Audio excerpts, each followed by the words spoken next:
Hello అండి, అందరికీ నమస్కారము. ఈరోజైతే ఒక మంచి వీడియోతో మీ ముందుకు వచ్చానండి. అదేంటంటే వరలక్ష్మి వ్రతం అనగానే చాలామందికి చాలా డౌట్స్ ఉంటుంటాయి. అవేంటంటే ఈ వ్రతం చేయడానికి ఆనవాయితీ అనేది ఉండాలా? ఒక పెళ్ళైన వాళ్ళే చేసుకోవచ్చా? పెళ్ళి కాని వారు కూడా చేయవచ్చా? భార్యాభర్తలు ఇద్దరు కలిసి చేయాలా? గర్భిణీ స్త్రీలు చేయవచ్చా?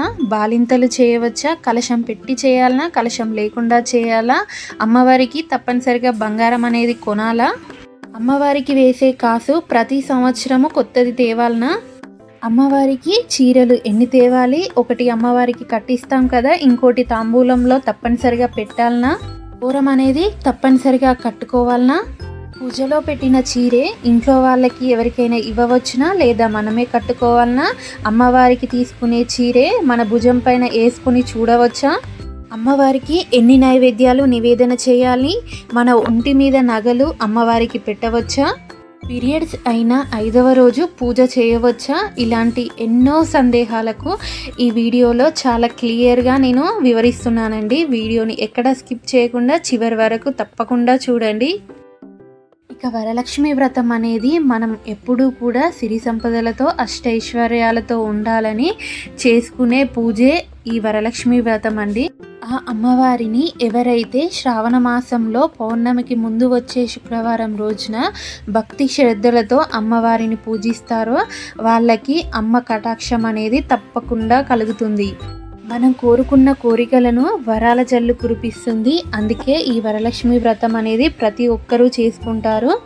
వరలక్ష్మి వ్రతం చేసుకోవడానికి ఎటువంటి ఆచారం ఆనవాయితీ అలా ఏముండదండి. ప్రతి ఒక్కరూ ఆ లక్ష్మీదేవి కటాక్షం కొరకు ఈ వ్రతం అనేది చేసుకోవచ్చు. ఈ వ్రతం అనేది పెళ్ళి అయిన వాళ్ళే చేయాలన్నా, పెళ్ళి కాని వారు కూడా చేయవచ్చా అంటే చేయవచ్చండి. పెళ్ళి కాని వారు మంచి భర్త రావాలని ఆ అమ్మవారికి పూజ చేయవచ్చు. భార్య భర్త ఇద్దరు కలిసి చేయాలన్నా అంటే కలిసి చేస్తే చాలా మంచిదండి. ఒకవేళ దగ్గర లేనట్లయితే మీ భర్త యొక్క టవల్ని భుజం పైన వేసుకొని పూజ చేసుకోవచ్చు. గర్భిణీ స్త్రీలు ఈ వ్రతం చేసుకోవచ్చా అంటే చేయకూడదండి. మామూలుగా పూజ అయితే చేసుకోవచ్చు, కానీ వ్రతాలు అలా చేయకూడదు. ఎందుకంటే వరలక్ష్మి వ్రతం అయిపోయాక వాయనం అనేది ఇవ్వడం ఉంటుంది. అలా వాయనం అనేది తీసుకోవచ్చు, కానీ ఎవరికి ఇవ్వకూడదండి. నెలసరి సమయంలో 5వ రోజు ఈ వ్రతం చేసుకోవచ్చా అంటే అది వాళ్ళ పరిస్థితి పైన ఆధారపడి ఉంటుందండి. కొందరికి 2 days 3 days అలా ఉంటుంది. అలా ఉన్నవారు కనీసం 5 స్నానాలు అయితే ఈ వ్రతం అనేది చేసుకోవచ్చండి. కొత్తగా పెళ్ళైన వారు ఈ వ్రతం చేసుకోవచ్చా అంటే చేసుకోవచ్చండి, చాలా మంచిది. ఒకవేళ మేము మొదటి సంవత్సరం చేసుకోలేదండి, 2వ సంవత్సరం చేసుకోవచ్చా అంటే 2వ సంవత్సరం చేయకూడదండి, మళ్ళీ 3వ సంవత్సరం చేసుకోవచ్చు. అదేవిధంగా 4వ సంవత్సరం చేయకూడదు, 5వ సంవత్సరం చేసుకోవాలి. ఈ విధంగా మ్యారేజ్ అయ్యి బేసి సంఖ్యలో ఉన్నప్పుడు స్టార్ట్ చేయాలండి. మాకు పెళ్ళయి చాలా సంవత్సరాలు అయిందండి, చేసుకోవచ్చా అంటే చేసుకోవచ్చండి. ఒక 5 సంవత్సరాలు దాటితే ఏం కాదండి, చేసుకోవచ్చు. అమ్మవారికి ఇచ్చే తాంబూలంలో చీర తప్పనిసరిగా ఉండాలా? ఒకవేళ వ్రతానికి మనం చీరలు తీసుకుంటే ఎన్ని చీరలు తీసుకోవాలి? తీసుకునే చీరలు మనం భుజం పైన వేసుకొని చూడవచ్చా అంటే భుజం పైన వేసుకోకూడదండి. ఏ అమ్మవారికి తీసుకున్నా మనం మామూలుగా చూసి తీసుకోవాలి, భుజం మీద వేసుకొని చూసుకోకూడదు. వ్రతానికి కనీసం 2 చీరలు తీసుకోండి. ఒకటి అమ్మవారికి కట్టించడానికి, ఇంకోటి తాంబూలంగా ఇవ్వడానికి. మాకంత శక్తి లేదండి, 2 చీరలు కొనలేము అన్నవాళ్ళు తీసుకునే ఒక్క చీరను అమ్మవారికి కట్టించండి. అందులో వచ్చే బ్లౌజ్ పీసు అమ్మవారికి వాయనంగా సమర్పించండి. ఏం కాదండి, ఎలాంటి టెన్షన్ లేకుండా తీసుకునే ఒక్క చీర అయినా మనస్ఫూర్తిగా అమ్మవారికి సమర్పించండి. కాకపోతే సంవత్సరానికి ఒక్కసారే కాబట్టి అమ్మవారికి నిండు తాంబూలం ఇస్తే చాలా మంచిది. ఒకవేళ మేము అమ్మవారిని అలా చీర కట్టి ఏం రెడీ చేయమండి, మేము ఫోటో పెట్టుకొని పూజ చేస్తామనే వాళ్ళు ఒక్క చీర తీసుకోండి, అది అమ్మవారికి తాంబూలంగా సమర్పించండి. మనం కట్టుకున్న చీరే అమ్మవారికి కట్టవచ్చా అంటే అలా చేయకూడదండి. మనం కట్టుకున్న చీరలు అమ్మవారికి కట్టకూడదు. అలాగే లాస్ట్ ఇయర్ కట్టిన చీరే అమ్మవారికి కట్టిన చీరే ఈ సంవత్సరం కూడా కట్టవచ్చా అంటే ఒకవేళ మీరు లాస్ట్ ఇయర్ కట్టిన చీర మధ్యలో ఎప్పుడు మీరు కట్టకుండా అమ్మవారి కోసమే ప్రత్యేకంగా ఉంచినట్లయితే ఆ చీర అయితే కట్టవచ్చండి. మీరు కట్టుకున్న చీరలు అయితే అమ్మవారికి కట్టకూడదు, తాంబూలంగా ఇవ్వకూడదు. వేరే వాళ్ళు పెట్టిన చీర కూడా మీరు అమ్మవారికి కట్టకూడదు. మీరు స్పెషల్గా అమ్మవారి కోసం కొన్న చీర మాత్రమే అమ్మవారికి కట్టించాలి. అమ్మవారి పూజలో కలశం పెట్టి చేయాలన్నా పెట్టకుండా కూడా చేయవచ్చా అంటే పెట్టకుండా కూడా చేయవచ్చండి.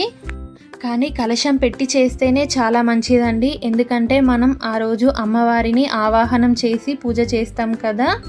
మేము ఎప్పుడూ కలశం పెట్టుకోలేదండి. ఈ సంవత్సరం కలశం పెట్టుకొని పూజ చేసుకోవాలి అనుకుంటున్నాం అంటే పెట్టుకోవచ్చండి. కాకపోతే ఒక్కసారి కలశం పెట్టి పూజ చేస్తే ఎప్పటికీ అదే విధంగా చేసుకోవాలండి.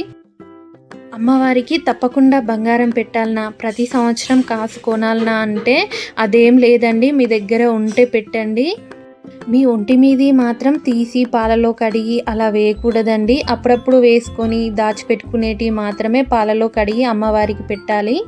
అమ్మవారికి వేసే కాసు ప్రతి సంవత్సరం కొత్తది తేవాలా అంటే అలా ఏముండదండి. మీ శక్తి మేరకు ఒకవేళ తెచ్చుకోగలిగితే ప్రతి సంవత్సరం తెచ్చుకోండి.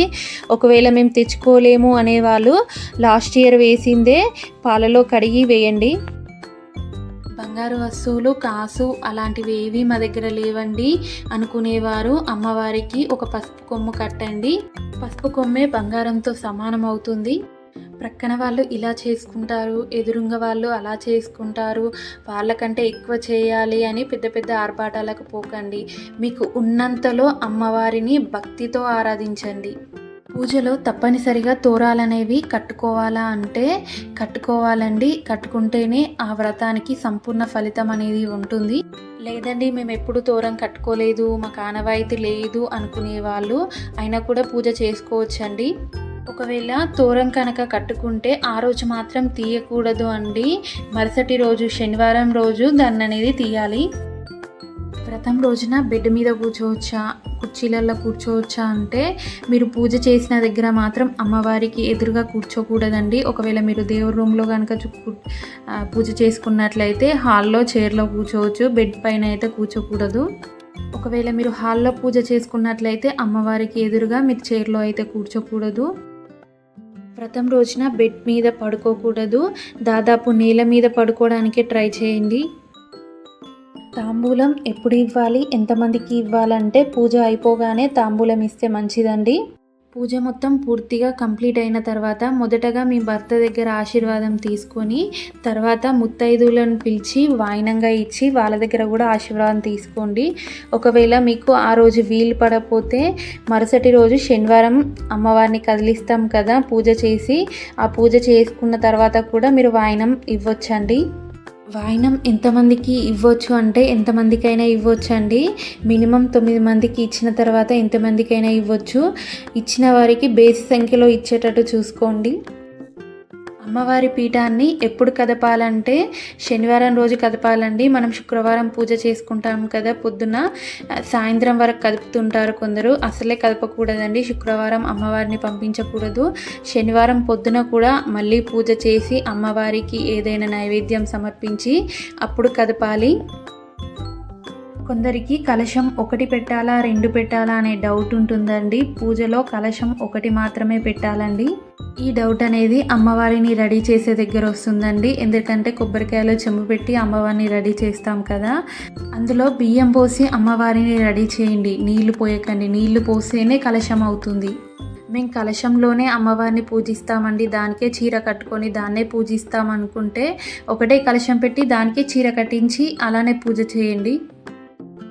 ఒకే ఇంట్లో అత్త కోడలు ఇద్దరూ చేయవచ్చా? ఒకవేళ చేస్తే 2 పీఠాలు 2 కలశాలు పెట్టి చేయాలా అంటే ఒకే ఇంట్లోని వారు ఈ పూజ కలిసి చేసుకోవచ్చా అంటే కలిసి చేసుకోవచ్చండి. కాకపోతే కలశం అనేది ఒకటే పెట్టాలి, పీఠం కూడా ఒకటే ఏర్పాటు చేసి కలిసి పూజ చేసుకోవాలి. అమ్మవారికి ఇచ్చే తాంబూలం మాత్రం ఎవరిది వాళ్ళే పెట్టాలి. అమ్మవారికి నైవేద్యంగా ఏమేమి పెట్టాలి, ఎన్ని పెట్టాలి అంటే అమ్మవారికి ముఖ్యంగా పానకం, వడపప్పు, శనగలు, చలిమిడి, బూరెలు, గారెలు, క్షీరాన్నం, పరమాన్నం, సేమియా, పులిహోర ఇలా మీకు వీలు పడినవి ఏవైనా చేసి పెట్టవచ్చు అమ్మకు. ఒకవేళ బయట నుంచి కొని తెచ్చినవి పెట్టవచ్చా అంటే పెట్టవచ్చండి. కొందరు స్వీట్ బాక్స్ కూడా పెడతారు. ఏవైనా కూడా బేసి సంఖ్యలో ఉండేటట్టు పెట్టండి. పెడితే 1 పెట్టండి, లేదా 3, లేదా 5, లేదా 9, 11 అలా బేసి సంఖ్యలో ఉండేటట్టు ప్రసాదాలు పెట్టండి. అమ్మవారికి నేను అందరికంటే ఎక్కువ ప్రసాదాలు చేస్తా, 9 రకాలు పెడతా, 11 రకాలు పెడతా అని ఆ ప్రసాదాలు చేసుకుంటూనే వంట రూమ్లోనే టైం గడిపేయకండి. అమ్మవారికి ముఖ్యమైనవి ఏవో సమర్పించి భక్తితో ఒక నమస్కారం చేయండి. అమ్మవారికి మార్నింగ్ పూజ చేసినప్పుడు మళ్ళీ సాయంకాల సమయాన ఒకవేళ మీకు బొగ్గులు కనుక దొరికినట్లయితే సాంబ్రాణి నిండుగా వేయండి. వ్రతం చేసిన వారు 2 పూటల భోజనం చేయవచ్చా అంటే చేయకూడదండి. మనం మార్నింగ్ పూజ అయిపోగానే తింటాం కదా, మళ్ళీ నైట్ తినకూడదండి. నైట్ పాలు పండ్లు అలా లైట్గా తీసుకోవాలి. ఒకవేళ మీకు హెల్త్ ఇష్యూస్ ఏమైనా ఉంటే లైట్గా టిఫిన్ చేయవచ్చు. ఆ రోజు మొత్తం అమ్మకు దగ్గరగా ఉండేటట్టు పారాయణం శ్లోకాలు అలా చదువుతూ అమ్మకు దగ్గరగానే ఉండండి. వ్రతం రోజున అందరూ ఇంటికి వచ్చి వెళ్ళిన తర్వాత అమ్మవారికి సాయంకాల సమయంలో ఎర్ర నీళ్ళతో దిష్టి తీయండి. ఈ సలహాలు సూచనలు కొంతమందికైనా యూజ్ అవుతాయని ఆశిస్తూ ఆ అమ్మవారి ఆశీస్సులు అందరిపైన ఉండాలని కోరుకుంటూ అందరికీ ముందుగా వరలక్ష్మి వ్రత శుభాకాంక్షలు. ఈ ప్రతి ఒక్కరూ అమ్మవారిని భక్తి శ్రద్ధలతో పూజించి ఆ అమ్మవారి సంపూర్ణ అనుగ్రహం పొందండి. వీడియోకి ఒక్క లైక్ చేసి సపోర్ట్ చేస్తారని ఆశిస్తూ మరో కొత్త వీడియోతో మళ్ళీ కలుద్దాం. అంతవరకు సెలవు మరి, బాయ్. Thank you.